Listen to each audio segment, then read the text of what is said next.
Hello guys, I'm gaming and I'm reacting to Adopted Girl's Life Saved by Imaginary Friend by DharMannStudios. As I was linking to the channel in the video description, and before we begin, I might as well explain something because this is another one of those videos where it's essentially a 3-hour compilation. So, if you guys are not familiar with these types of videos, basically, instead of DharMann having just one story, he essentially combines multiple stories that have the same theme until he reaches this mark. So obviously, to stick with the thumbnail and stuff like that, I'm only gonna be reacting to the first story, which is about 16 minutes, something like that. But anyways, let's begin. Shall we? Oh, you can't leave. I need you.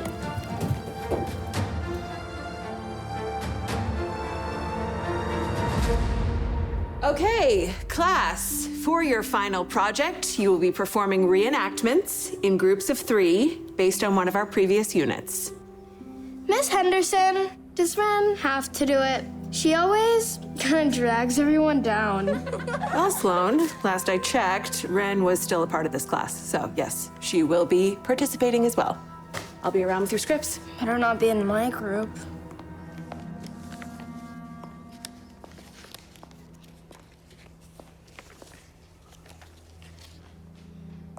Miss Henderson?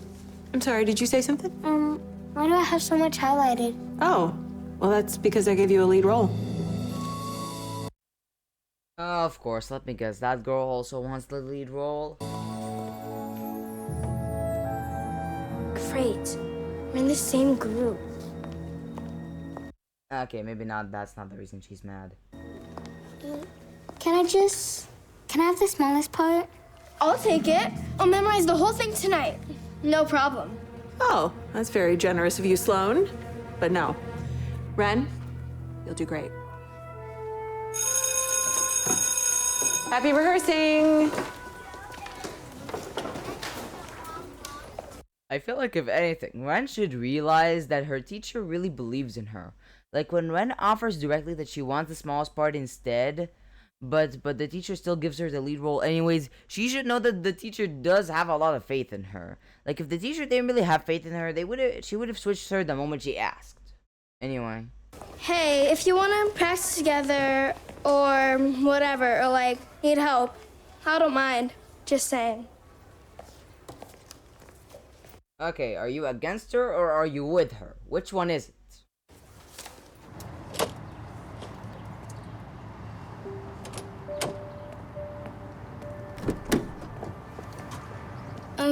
Can you scooch over? I want this. Sure.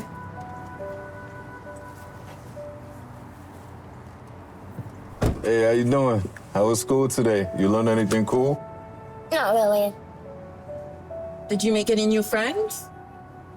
I don't need any friends. I have Iris.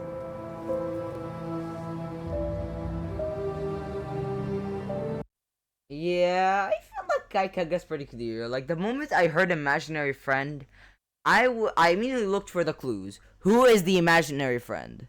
And you know what clues you immediately find? Like if you've played any games or watched any movies that involve someone hallucinating another person, the biggest hint you look for is if other people acknowledge that person. If they acknowledge that person, then that person is real. If they don't acknowledge that said person, then that person doesn't exist. Trust me, if you played games or watched movies or TV shows that involve the main character hallucinating a person, that hint is the biggest hint you could find to whether that person exists or not. Because guess what? If they don't exist, the other characters are not gonna acknowledge them. Like her parents, or I guess her adoptive parents, if we go by this title, like her adoptive parents, I feel like they acknowledge Iris, but at the same time, they're like, oh, they have that look that tells me that Iris is the imaginary friend. Anyway. I don't want to. I know, but you're smart. And a smart person would get together with their group mates and rehearse. Why rehearse with them when I could just rehearse with you? We're not even rehearsing. Can you braid my hair? It keeps getting in my face. Sure.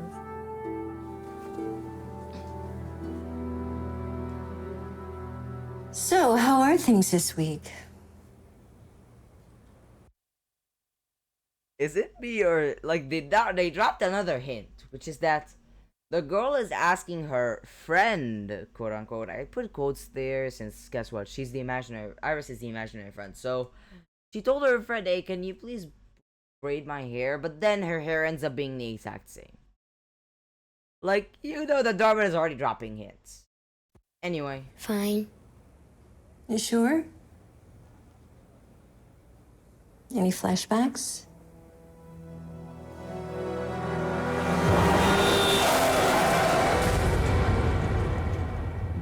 No flashbacks. Yep, that's the worst thing you would do. Trust me, no matter how traumatic something is for you, I'm sorry, but the last thing you'd want to do is lie to your therapist. The whole point is your therapist helps you by, guess what? By you telling them what's wrong. If you lie, then what's the point? Like, I know she's traumatized and all that, but this is the number one rule. No matter how traumatizing a memory or a flashback is for you, if you're experiencing it and they ask you, tell them. They're the last person you'd want to lie to. Anyway. How are you liking your new adopted family? They're fine. Well, so it's a brand new week. Anything good happening? Give me at least one good thing. I have this group project for social studies. Well, what do you have to do for it? Do a reenactment about immigration in Ellis Island. Well, that sounds like fun. You don't think it sounds like a lot of fun? I don't want to do it Why not? because Because? Like, let me guess. Either the accident happened at Ellis Island or something of the sort. It has to be related. bad things happen when I'm in the spotlight. Okay, I was wrong.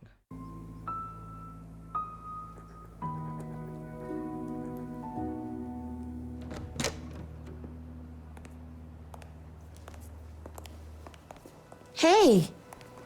Hang tight, we'll be right back, okay?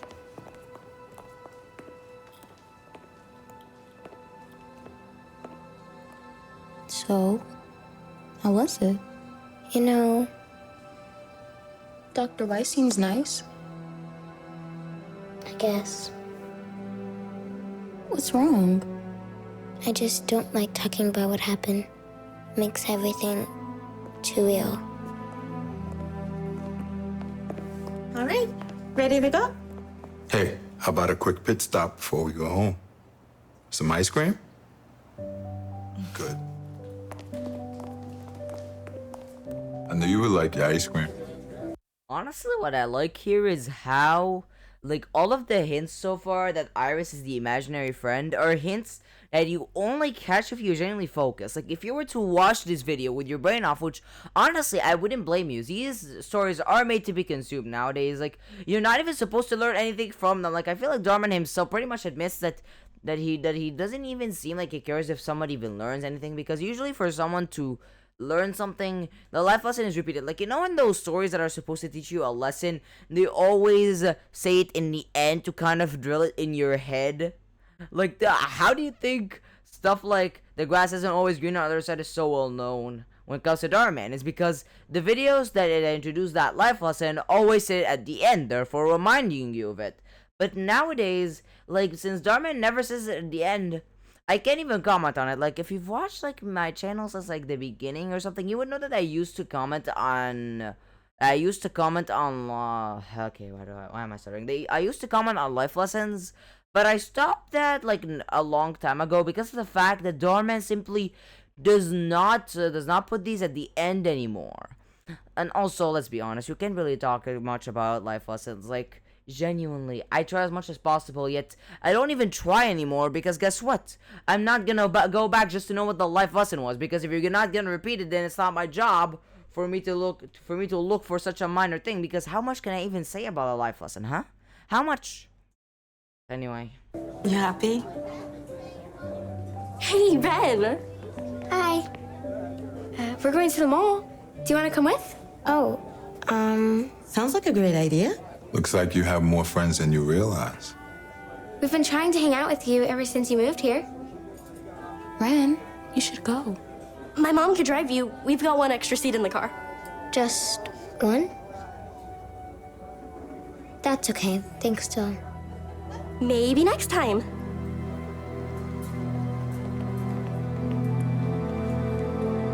You have to rehearse. But I don't even know what to do.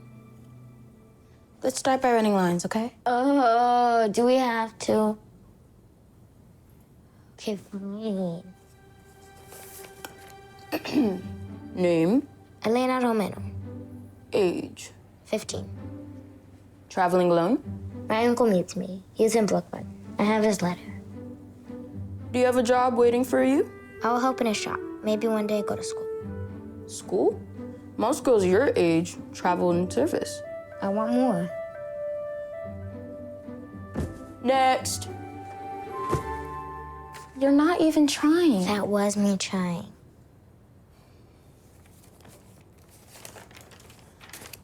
All right, let's go over this monologue next. Monologue? That's a lot. Which is exactly why you need to stop procrastinating. Really? Yeah, let's be honest, everyone does that. Rennie, Sorry, but Rennie's at home. Try again later. come on. I'll help you. You know, it'd be super duper helpful if you did the monologue for me so I could see. Please? Well, I'm going back to my den. Okay, fine. Just no more hibernation after this, okay?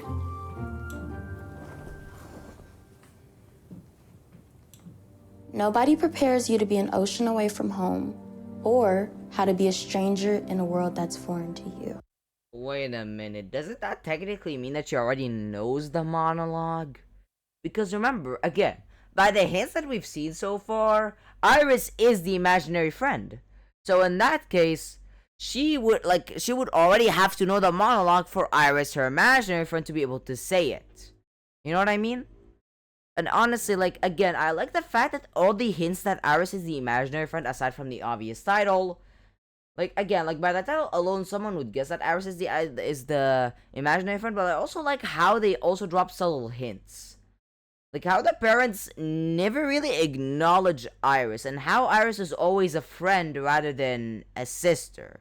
Because if you think about it, for Iris to work in this type of story without being an imaginary friend, she would have to be the daughter of the adoptive parents, right?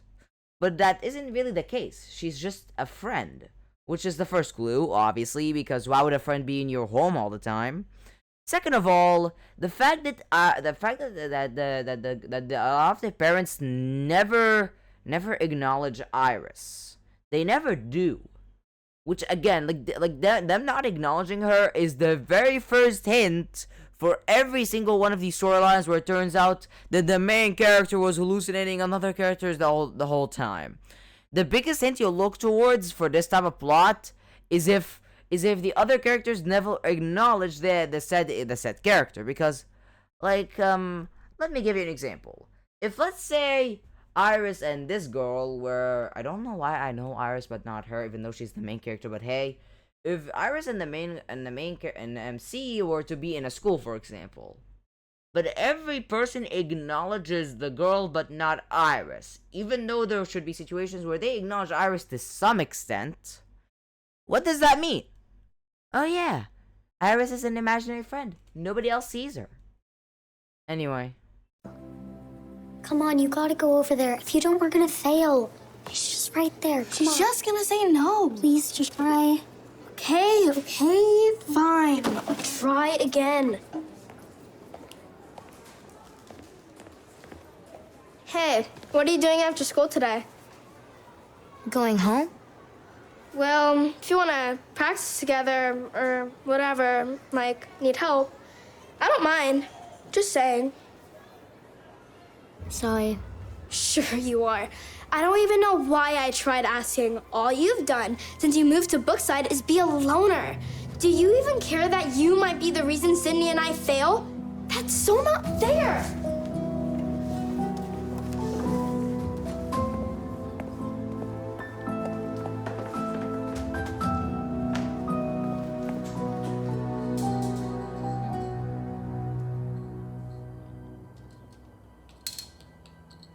Yeah, I understand. So let me talk to her and see what I can do. Okay? Yes. Thanks. Where should I go now? Hey, Ren, do you mind taking a break from your games so I can talk to you, please? I'll be right back. I have to go to the bathroom.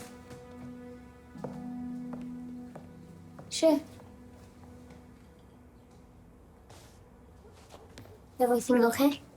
Well, I just got off the phone with Miss Anderson. And Sloane's and Sydney's parents are saying you won't do the group project with them. Do you want to talk to me about that?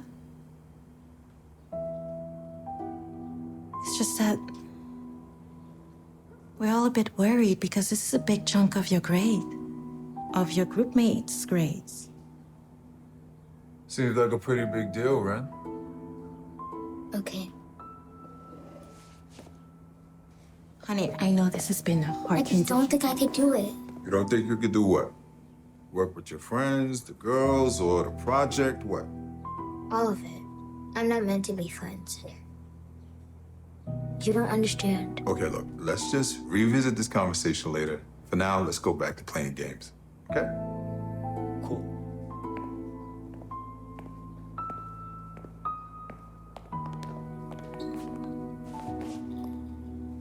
All right. So in the meantime, it's your move. I'm gonna wait until Iris gets back from the bathroom. Sleep tight. Don't let the bed bugs bite.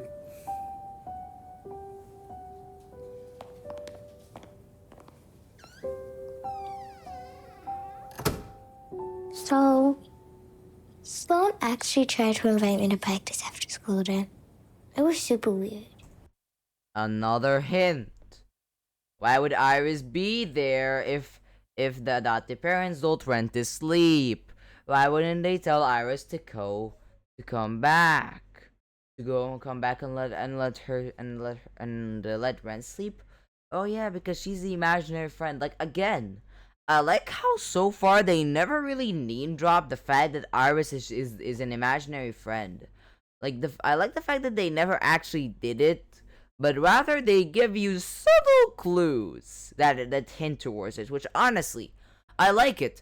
I like it when Dhar Mann actually rewards you focusing on what's happening, rather than every time it's all about consuming, consume more.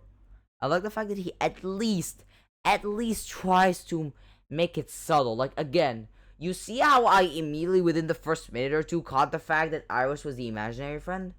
A person who was watching with their brain off, which, mind you, I wouldn't blame them at all. I myself was the same until I honestly did this, until like basically just before I started this whole reacting gig.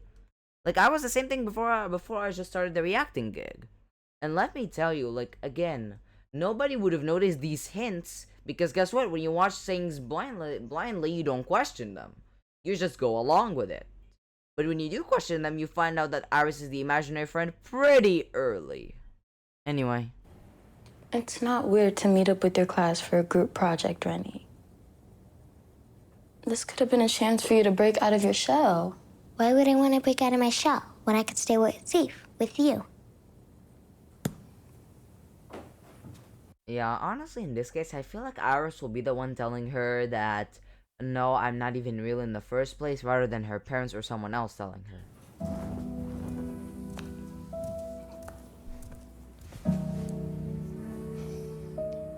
We can't keep going like this. I just want you to make friends. I want you to have a life outside of me. You're my best friend. I like my life with you.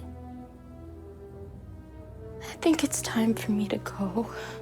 No, you can't leave. I need you.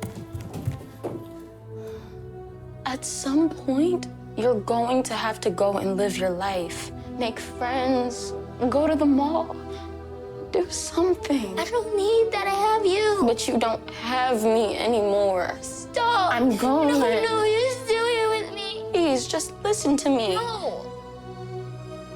Mom and Dad didn't make it. And neither did I.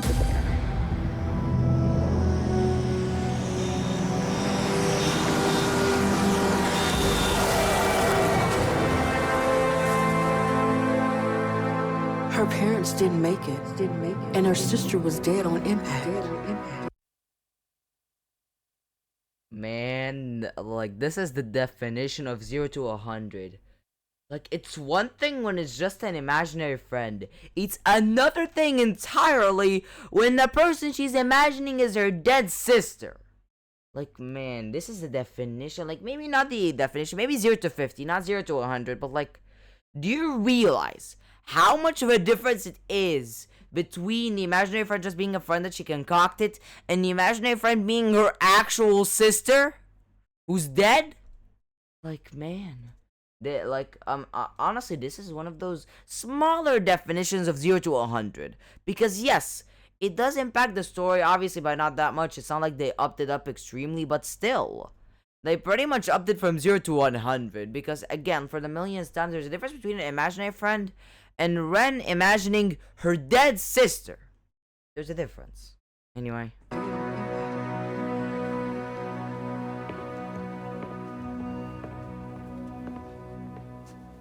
I'm so sorry. They didn't make it.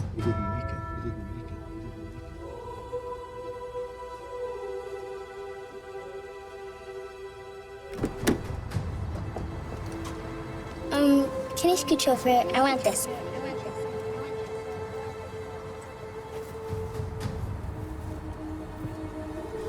Hey, how you doing? How was school today? You learn anything cool?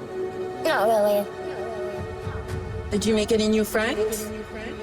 I don't need any friends. I have Iris.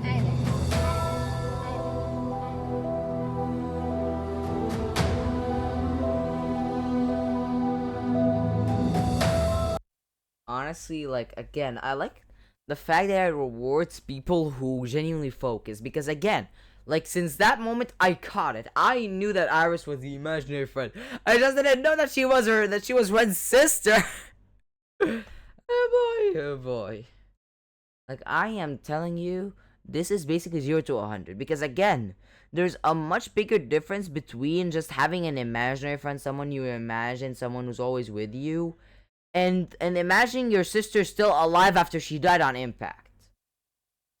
Like, oh boy, that's a whole other thing entirely. And I also want to ask, how did she imagine her sister? Like, was she not told that her sister was dead as well or something? When she was told that they didn't make it, did she think that only her parents didn't make it? Anyway. Can you braid my hair? It keeps getting in my face. Sure. I mean, should I really skip this? Like, I already guessed these clues from a mile away. I already saw them from a mile away.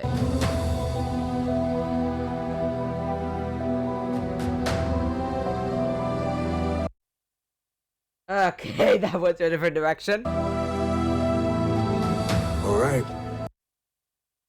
So, you know what? This actually went to a different direction than I expected, because if you okay, I don't want to go around insulting my own audience, but like, if you forgot what I said when that scene came up, basically what I said was, basically I thought that because in the next scene her hair wasn't braided, I was like, see, bitch, Iris is the imaginary friend because the braiding never happened. It was all in her head. But no, the woman was braiding her own hair. Like, I guess it went to a different direction, but you cannot blame me for getting to that conclusion the first time, can you? I mean, you probably would have thought you guys would have probably thought the same thing as me, right? Or am I the stupid one here? Okay, anyway. So in the meantime, it's your move. I'm gonna wait until Iris gets back from the bathroom.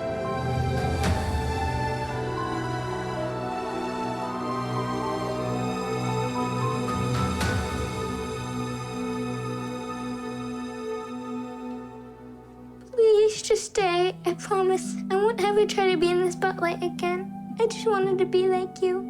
You're so talented and cool. Maybe I was, but you have to stop blaming yourself. What happened? That wasn't your fault. Honestly, I think the reason why this is even more tragic is because Iris basically had the smallest chance of surviving, because unlike the usual car crash where you're usually either hit from the front or the back, they were hit from the side, which means that Iris was obviously the one who was most likely to die, since the car hit from her side. But I want to ask, like, if they were hit from the side, why is it that her parents didn't stay alive? Like, of course, when you're in a car accident, there's a high chance that you're gonna die, but like, most of the time, like, that assumption is made with the assumption that most car crashes will happen where the car crash mostly happens in the front, where the front seats are. But honestly, with this fact in mind, I honestly doubt that her parents would have died as well. Like, of course, it's still a probability. I'm not saying that her parents shouldn't have died. Like, if you're in a car crash at a high speed, wherever direction you're hit from, your chances of dying are high. But at the same time, like, her sister obviously weren't it. Her sister absolutely got hit from, like, the car absolutely hit the side of their car where Iris was at. So obviously she had the highest chances of an impact, the highest chances of dying. But Ren's parents, kind of a half chance, because here's the thing: the front seats, unlike the seats in the back, actually have protection like airbags and stuff like that. Like, mind you, do you know the reason why the back seats don't have the airbags like the front seats? Well, first of all, because guess what? In the front seat, if you get eaten out, there's something that's gonna kill you called a windshield. Because, you know what happens when glass hits your body and it breaks, right? And also, because car accidents mostly usually happen from the front, not the back or the side. So I'm honestly not surprised that Iris was probably the one who was guaranteed to die, because not only was the impact from her side specifically, but also because, unlike the front seats, the seats in the back don't have any sort of protection. They don't have an airbag, which honestly is probably for the best, because the distance between the back seat and the front seat is smaller than the space between the front seat and the windshield. But, like, you know what I mean? I feel like I went on a rant for nothing, though. Anyway. I don't want to lose you again.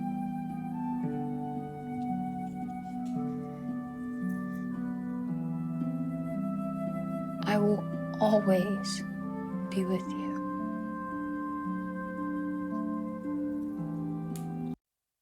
But honestly, I like the fact that Iris indirectly shows that Ren does have the capability to do the monologue, because remember, Iris is just an imaginary friend at this point, which means that, guess what? Like, for Iris to be able to say those things, Ren should have known them. After all, an imaginary friend that's from your head can't know something that you don't know. Like, you might have seen this plot before in movies, specifically movies like Ratatouille, where the main character imagines another character alongside them. Well, because guess what? That imaginary character that's in your head only has as much knowledge as you do. Unless you have that knowledge, they won't have it. You know what I mean? Like if you've seen movies like Ratatouille, you know what I mean. So, like, for Iris to be able to recite those with Ren would have to basically know the script, because an imaginary character only has as much knowledge as you do. You can't ask them to you can't ask them to rehearse with you unless you know the script, because guess what? Unless you know the script, the imaginary character won't be able to rehearse with you, because again, the imaginary character is based off of your head, which means that they only have as much knowledge as you do. It doesn't matter if you think that they have knowledge into something that you don't know. As long as it's imaginary and in your head, even if you think that they're supposed to have that knowledge, just because they're supposed to doesn't mean it's gonna happen. They only have as much knowledge as you do. Anyway. Wake up. Can you promise me something? What is it? Also, like, I want to ask, why does she blame herself for the accident? Like, I know when your parents die or something like that, you end up blaming yourself, but, like, I feel like something is missing. Is a flashback missing or something? Like, can I please ask, is there a flashback that I'm missing or something? Because I feel like a flashback is missing. Because think about it, she says, I don't want to be in the spotlight again. And I thought at first that the main reason was because the car crash was in the front. Because if it's in the side, then what's the spotlight gonna do? And also, like, again, why does she blame herself? Like, I understand it's common, it's known that victims in her situation do that, but like at the same time, they always have a reason, because in their minds, usually the events that were before the accident were because of them. So they're like, oh, if I hadn't done this, the accident wouldn't have happened. Which, while true, there's a difference between events leading to this. There's that you didn't cause it. It just happened by coincidence. So I feel like that event that was supposed to happen before the car crash just isn't there. Which is not how this type of stuff works. Because here's the thing. You gotta give us a reason to why Ren blames herself for the accident and doesn't want to be in the spotlight again. You've got to give us a reason. What's the reason? A flashback. Where's the flashback? Like, again, let me explain it to you again if you're lost and you don't understand what I'm talking about. And trust me, it's completely fine. You don't have to get it the first time. Basically, the thing I'm talking about is very simple. Usually for victims to blame themselves, the events that led up to the car crash have to be caused by them in some way, shape, or form. I'm not saying that those events caused the car crash. I'm saying that the car crash happened after them. There's a difference. They didn't cause it. It just happened after them. So, like I feel like what would work for her to be afraid of the spotlight? Because again, her saying I don't want to be in the spotlight again and stuff like that from her trauma just doesn't work if you don't show us why she's so against the spotlight. Because a car crash does not make any sense. So what happened? Because again, if you've watched these types of stories or you've heard from victims, okay, maybe I'm not gonna bring up actual victims because I honestly have not read any actual stories from them, so I'm not gonna pretend I know something that I don't. But like usually for a victim to blame themselves and say I'm never gonna do this again, there usually has to be an event that happened before the car crash that makes them want to be like this. Like for example, maybe it's because Ren participated in another group context. She had the lead role, so she was in the spotlight, and everything went well. She and her parents went to the car, and then the car crash happened. If that was the case, then yes, it makes sense for her to be afraid of the spotlight, because theoretically, if she hadn't been in the spotlight or hadn't gotten the main role, then who knows? Maybe her parents wouldn't have gone with her on the trip, which means that the car crash theoretically wouldn't have happened. You know what I mean? Like, that's what I mean when I say that victims blame themselves. They think if I haven't done this or I hadn't done this, then the car accident wouldn't have happened. Which, yes, while true, it's not really the same exact thing because they blame themselves as if what they done, like let's say her competing in a group context. Not obviously, all of this is from me. Like the story doesn't say that she participated before, but like I'm trying to make sense of this all of this. Okay, so. Like, if they were to show her or being in a group contest, she's the lead role, and then she does it well, and she goes back with her parents, and then they get the car crash, then yes, it would make perfect sense for her to be in the for her to be afraid of the spotlight, because in her mind, she's like, oh, if I hadn't participated in this, I wouldn't have gotten the lead role, which means I wouldn't have been in the spotlight, which means that my parents wouldn't have had to take me to there, which means the car crash wouldn't have happened. Which, yes, while true, there's a difference between events that led up to it and the events that caused it. Her going on to school with her parents didn't cause this.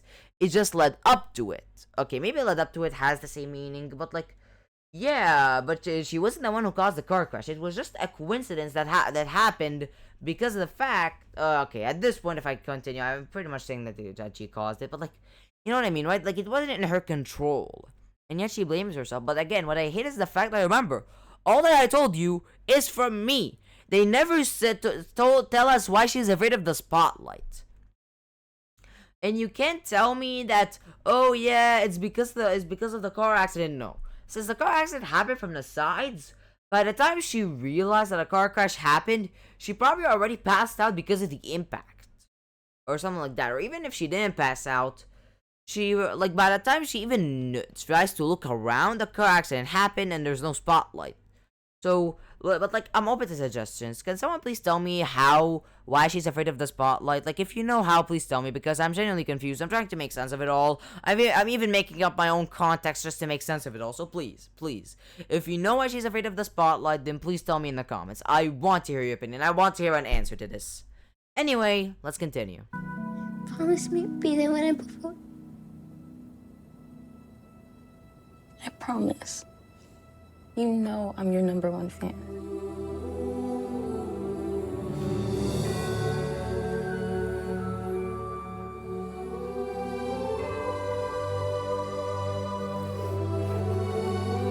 Yeah. Hey, you okay? Yeah, just a little anxious. But the reenactment, That's part of it. look, we can rehearse if you want. I'm sure Sydney's free after school today, too. But if you say no, this is the last time I'm offering.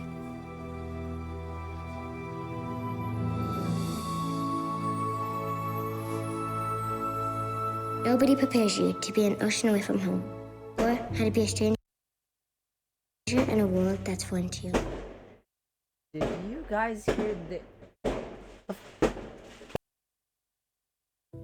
But here I am, an immigrant on Ellis Island, hungry for a new start, yet striving for the love and comfort of what's familiar. I can't help to think of all I left behind. My friends, my home, my family. It took everything in me to not dive into the harbor and attempt to swim my way back. But then I saw Lady Liberty, standing there tall and strong, all on her own. And I thought, maybe here, I could be like that too. And I realized, sometimes you have to say goodbye to what's comfortable. Say hello. Okay, I'm sorry for interrupting, but can you guys hear this, or is the noise canceling thing working? Because I'm not joking. Fireworks just happened out of nowhere that genuinely surprised me. Like, I don't know if you guys heard it or not, because I honestly don't know how far the noise canceling on this mic goes. Like, I don't know whether it cancels out certain sounds or not, but like, I was genuinely surprised for a second. Like, I physically flinched. But anyways, I honestly want to skip this because we all know when Yep, this is the next story. We're all done. So, might as well go to the end. So, first of all, yep, we have already seen this. I'm not gonna do this. But anyway, so what I have to say is that, first of all, I like the fact that every hint that Iris is the imaginary friend is basically subtle.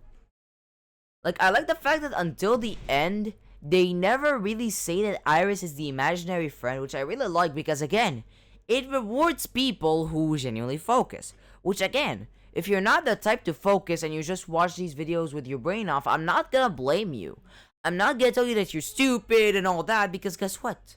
Before I started my reaction channel, but like, by like a bit, I was the same thing. And then I was commenting on these videos, and I was like, you know what? I might have a knack for this. I'm gonna do a reaction channel. Like, mind you, I've been watching Dhar Mann for like 3 to 4 years now or something. Man, how time flies by. Like, I think I've started watching him since like maybe late 2021, like 2022, something like that. I don't remember the exact date, but like, I've been watching him for that many years, and until like early 2024 or late 2023, it was until then, I was watching these videos with my brain off, the same as you. Like, if you're the type to do that, I'm not gonna blame you, because until like last year, which is pretty much when my reacting career started, really, I really hope that noise canceling thing works and you don't hear the fireworks, because those really interrupt. But anyway, so basically, because I can't even mute the mic at this point. Basically, what I like again is the fact that it's subtle and all that, and that you actually have to focus. You can't just say, "Oh yeah, they didn't spell out that Iris is the imaginary friend until the end, and every hint is basically subtle." You know what I mean? But like, again, if you watch these videos with your brain off and you didn't notice it the first time, I'm not gonna say you're stupid or stuff like that for not noticing. I myself, until like relatively recently before my reacting career, was doing the same thing. But like, anyways, so okay, good that it's subtle. And also, one thing I also like is how they basically amped it up to 100, because again, there's a massive difference between an imaginary friend and you imagining your dead sister or like dead sibling. Like, that's a 0 to 100, because that just shows the severity of it. But again, I feel like one plot hole is, why is Ren so afraid of the spotlight? Because again, the car crash doesn't make sense, because since the car crash didn't happen at the front, like the time the car crash happened, she probably didn't even notice, because by the time she notices the car crash already happened, her parents are hospitalized and her sister is dead. So like, why would she? So her fear of the spotlight definitely is not from the car accident, at least in my opinion. Again, honestly, with this one, I'm confused. I'm not even certain. So please, if you have an answer for why she's afraid of the spotlight so much, please tell me in the comments. I myself, I'm not even certain at this point of my answer. I'm just trying to draw conclusions based on my opinion. And also, I think I have something else to say. Oh yeah, I like the fact that they show that Ren was actually more ready than she herself thought. Because here's the thing. Remember, imaginary friends, no matter what they are, only have as much knowledge as you do. Again, if you've watched the movie Ratatouille, for example, you're probably gonna know what I mean when I say that the imaginary character or the imaginary friend only has as much knowledge as the person imagining them has.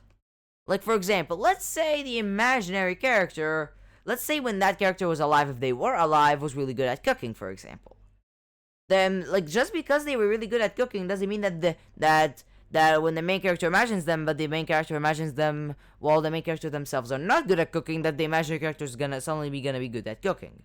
Basically, even if the character used to have the skill, if you're imagining them while not having the skill, then guess what? They aren't gonna be good if you imagine them.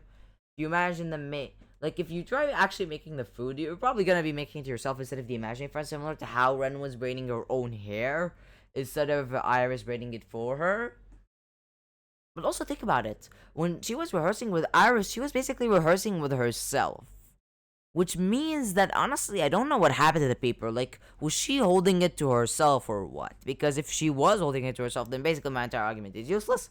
But if she wasn't, since sadly the video didn't really confirm it, if she wasn't, then that only shows that she was so good to the point that she already knew the monologue. Because remember, an imaginary character only has as much knowledge as the person who imagines them does. Now again, this is basically depends, because again, they never really show us how the scene between them rehearsing works. Like, when they showed the scenes where the reality between how Ren saw it, they never actually showed us how the rehearsing scene went. So it could honestly go both ways. Either she rehearsed with herself without the paper and she already knew the monologue, or she was the one reading it and, like, was still training with herself. I feel like the better and honestly more realistic conclusion would be that she was holding the paper and rehearsing to herself. Because let's be honest, she would not be procrastinating if she actually knew the monologue. So I feel like option 1 is a little bit more realistic, but again, I want to hear your opinion in the comments. But anyways, I feel like that's pretty much it. I like the fact that in this video there was no contradiction, there wasn't any coincidences. Like, this video honestly didn't have any filler, it didn't have anything like that, which honestly I like. It's a good breath of fresh air. But anyway, thank you guys so much for watching. On the left is my most recent video, and right the video is your recommends. As always, links to the channel in the video description. And as always, I'll see you guys next time. Bye.